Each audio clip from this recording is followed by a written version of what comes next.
મેદાનમાં જ્યારે રાણો ઘોડે ચડીને આવતો હોય ત્યારે ઘોડાના ડાબલા હલ્દી ઘાટીના મેદાનમાં કઈ રીતે પડે છે ત્યારે મને ઘોડાનું છપા કરવું યાદ આવે.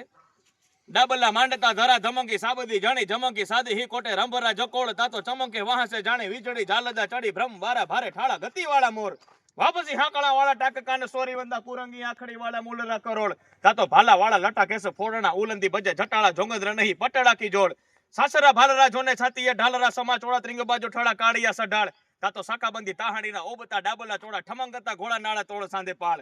અને શું કીધું છેલ્લે?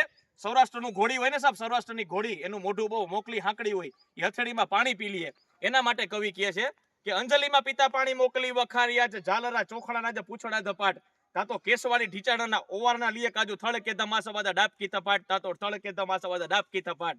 સાહેબ આ ઘોડાની કેસવાળી છે ને ઢીચાણાના ઓવારના લેતી હોય એવું મને લાગે છે.